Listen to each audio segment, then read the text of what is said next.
Hello friends, आज की इस वीडियो में हम देखते हैं क्लास 11 बायोलॉजी चैप्टर 9। ओके, ये पार्ट सेकंड है। पार्ट फर्स्ट में मैंने आपको बता दिया था कार्बोहाइड्रेट के बारे में।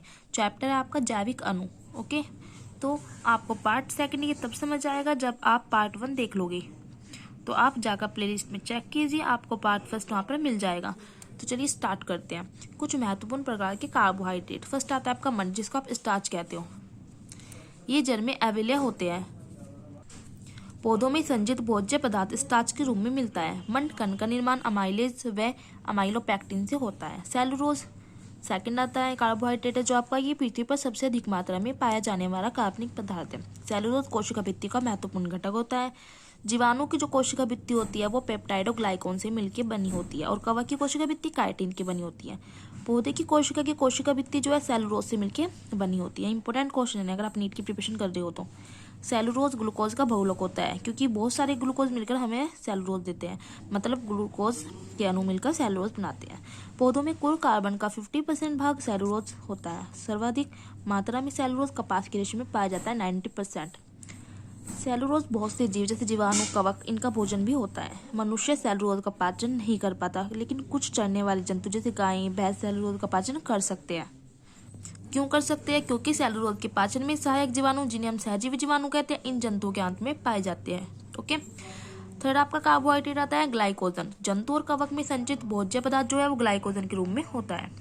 नेक्स्ट आता है पेक्टिन। यह कोशिका भित्ति की जो मिडिल पटली का होती है उसका मुख्य घटक होता है। पेक्टिन का जो उपयोग है वो खाद्य पदार्थ जैसे जेली, मुरब्बे, उनमें किया जाता है। नेक्स्ट आता है काइटिन। यह एन एसिटाइल डी ग्लूकोसाई अमीन का बहुलक होता है और जो कवकों की कोशिका भित्ति है वो किसकी बनी होती है? काइटिन की।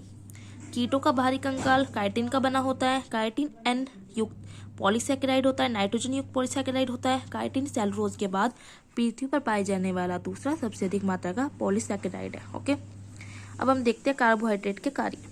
कार्बोहाइड्रेट जो है सभी जीवों के में मुख्य ऊर्जा स्रोत है। जीवों में शोषण के दौरान ग्लूकोज का विखंडन होता है जिससे क्या होती है? ऊर्जा मुक्त होती है और जिसका प्रयोग जीव अलग अलग कार्यों में करते हैं। ये आपकी क्या है?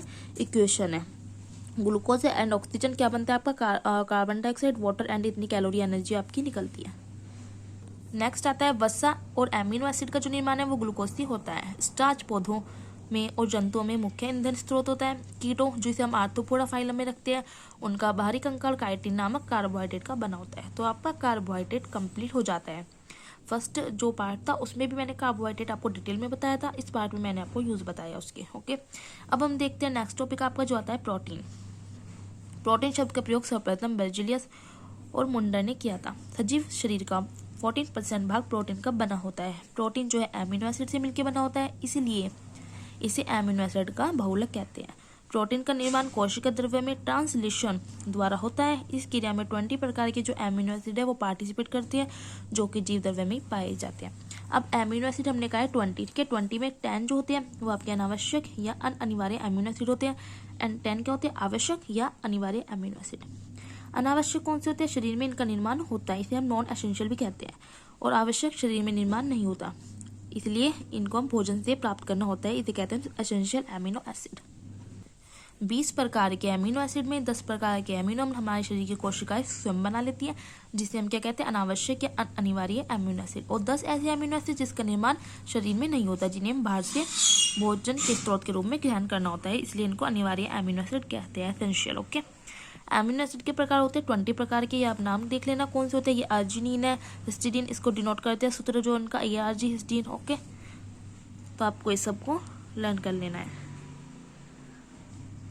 अब ये 10 आपके कौन से? अनिवार्य एमिनो एसिड। ओके, अब आता है एमिनो एसिड की आणविक संरचना। ये आपकी क्या है? एमिनो एसिड की संरचना। ये आपका क्या होता है? एक एमिनो ग्रुप NH2। ओके, ये क्या होता है? कार्बन, इससे कोई भी साइड ग्रुप जुड़ा रहता है और इससे जुड़ता है हमारा हाइड्रोजन। और ये क्या होता है आपका?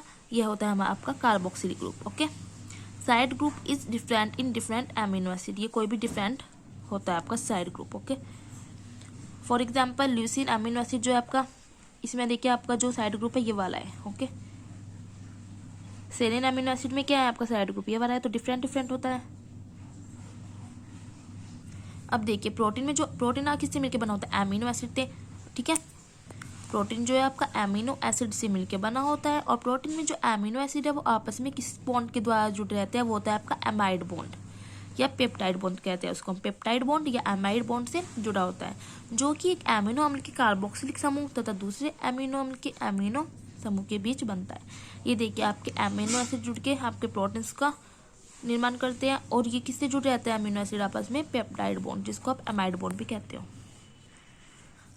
ठीक है, आपका एक एमिनो एसिड, ओके, ये आपका एक एमिनो एसिड का ग्रुप है, इनमें से वाटर निकलता है, रिमूवर ऑफ वाटर मॉलिक्यूल, ये आपका कंडेंसेशन रिएक्शन होती है। क्या होता है, ये आपस में जुड़ जाता है, इसका एमिनो ग्रुप जुड़ जाता है और इस वाले का कार्बोक्सिल ग्रुप जुड़ जाता है। यहाँ पे आपका साइड ग्रुप एसजी का साइड ग्रुप लगा ही होता है, और बीच में जो कार्बन और नाइट्रोजन जब आपस में जुड़ता है तो इनके बीच जो बनता है बॉन्ड उसे कहते हैं peptide bond. Okay, formation of dipeptide. First of all 2 amino acid लोगे आप, एक का अमीनो ग्रुप, दूसरे का कार्बोक्सिलिक एसिड, इनमें से वाटर मॉलिक्यूल बाहर निकल जाता है, और जो कार्बन और नाइट्रोजन आपस में जुड़ते हैं, किस बॉन्ड के द्वारा जुड़ते हैं, वो जुड़ते हैं आपके पेप्टाइड बॉन्ड। प्रोटीन से हमें 4.1 किलो कैलोरी ऊर्जा प्राप्त होती है। प्रोटीन की कमी से कौन सा रोग होता है, क्वाशकर रोग, ठीक है, और मैस्मस नामक रोग बच्चों में हो जाता है। ये आपको कंपटीशन में पूछा जा सकता है कि प्रोटीन की कमी से कौन सा रोग होता है, जिसके कारण बच्चों की वृद्धि और विकास रुक जाती है। प्रोटीन जड़ में अघुलनशील परंतु अम्लीय और क्षारीय मात्रा में घुलनशील होते हैं। अब प्रोटीन के प्रकार, वो 3 प्रकार के होते हैं, सरल, जटिल और व्युत्पन्न। ओके, सरल प्रोटीन क्या है, ये सरल संरचना वाले प्रोटीन होते हैं जिनका निर्माण केवल अमीनो एसिड से होता है। इन्हें 2 वर्गों में विभाजित करते हैं, गोलाकार प्रोटीन में। ओके, गोलाकार प्रोटीन क्या होता है, ये नमक क्षारों तनु विलयनों में घुलनशील होते हैं और विलयन में कुंडलित होकर गोलाकार बने रहते हैं। जैसे एल्बुमिन, एल्बुमिन क्या होती है, अंडे में और रुधिर प्लाज्मा में पाई जाती है। अब रुधिर की बात हुई है तो रुधिर जो आपका है वो 2 चीज़ से मिलकर होता है, प्लाज्मा और फॉर्म्ड एलिमेंट से। प्लाज्मा 50% होता है, 55%, और फॉर्म्ड एलिमेंट 45% ml। इस 55% में 90 से 20% वाटर होता है, 6 to 8% protein. And formed element कौन कौन से आते हैं इसमें आता है आपका आरबीसी, डब्ल्यूबीसी एंड प्लेटलेट्स। अब देखिए, जो सारे एंजाइम प्रोटीन से मिलकर बने होते हैं। ओके, राइजोबियम गोलाकार प्रोटीन नहीं होते, ये एक्सेप्शन होता है। और एंजाइम्स आर प्रोटीन बट और प्रोटीन आर नॉट एंजाइम, ये लाइन बहुत इंपॉर्टेंट है। ऑल एंजाइम, सभी एंजाइम जो होते हैं प्रोटीन होते हैं, लेकिन सारे प्रोटीन एंजाइम नहीं होते हैं। जो ग्लोबिन प्रोटीन होती है वो हीमोग्लोबिन में पाई जाती है। हार्मोन्स जो होते हैं उसमें थायरोक्सिन, इंसुलिन, वृद्धि हार्मोन्स पाए जाते हैं। एंटीबॉडीज क्या है, गोलाकार प्रोटीन है। हिस्टोन प्रोटीन जो क्या है, न्यूक्लिक एसिड पाया जाता है, इसलिए हम इसे न्यूक्लियर प्रोटीन भी कहते हैं। मायोग्लोबिन प्रोटीन कहाँ पाई जाती है, इसे पेशियों की प्रोटीन कहते हैं। एंड ग्लूटेरिन्स अनाजों की प्रोटीन कहलाती है। जो प्रोटीन्स है वो दालों की प्रोटीन कहलाती है। सेकंड आता है आपका तंतुवत प्रोटीन्स, फाइबर प्रोटीन्स किसे कहते हैं, ये जल में अघुलनशील होते हैं।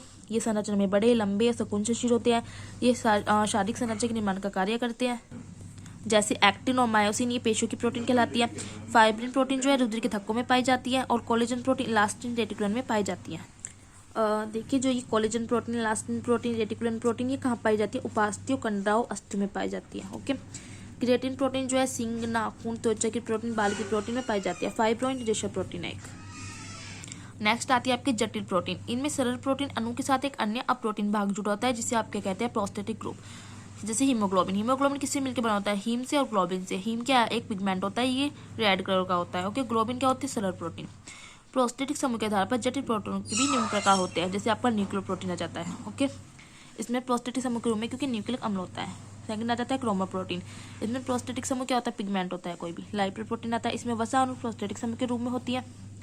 ओके, नेक्स्ट आता है लेसिथो प्रोटीन। इसमें जो प्रोस्थेटिक समूह होता है वो लेसिथिन होता है। फॉस्फो प्रोटीन में क्या होता है, इनमें फॉस्फेट प्रोस्थेटिक समूह के रूप में होता है, जैसे केसिन, केसिन क्या है, दूध में पाई जाने वाली प्रोटीन होती है। ग्लाइकल प्रोटीन, इनमें प्रोस्थेटिक समूह के रूप में कार्बोहाइड्रेट होता है, फॉर एग्जाम्पल हिपेरिन, जटसिन। मेटेलो प्रोटीन प्रोस्थेटिक समूह का कोई धातु अणु होता है। नेक्स्ट आता है आपका लास्ट व्युत्पन्न प्रोटीन। इनका निर्माण सरल जटिल प्रोटीन के आधे स्कंदन या आधे जल अपघटन से होता है। इन्हें हम आधे अधूरे प्रोटीन भी कहते हैं, for example peptones, peptide, amino acid and proteases. Okay, तो आज की वीडियो में बस हम इतना ही देखेंगे। नेक्स्ट वीडियो में मैं आपको बताऊंगी प्रोटीन के स्ट्रक्चर ऑफ प्रोटीन। तो मैं क्या कर रही हूँ, आपको स्टार्टिंग से दिखा रही हूँ। इस वीडियो में मैंने जितना भी आपको बताया है, आपको क्या करना है, वीडियो को पॉज करना है और अपने नोट्स को प्रिपेयर कर लेना है। तो चलिए, अब आप वीडियो पॉज करें और अपने नोट्स को प्रिपेयर कर लें। और जिसने भी पार्ट फर्स्ट नहीं देखा है तो आप जाके पहले पार्ट फर्स्ट देख ले, मैं लिंक डिस्क्रिप्शन में आपको प्रोवाइड कर दूंगी। ओके, क्योंकि अगर आपने पार्ट फर्स्ट नहीं देखा है तो आपको ये समझ में बिल्कुल नहीं आएगा और आपके नोट्स आधे अधूरे रह जाएंगे। अगर आपको वीडियो अच्छी लगती है तो प्लीज़ आप लाइक जरूर करें।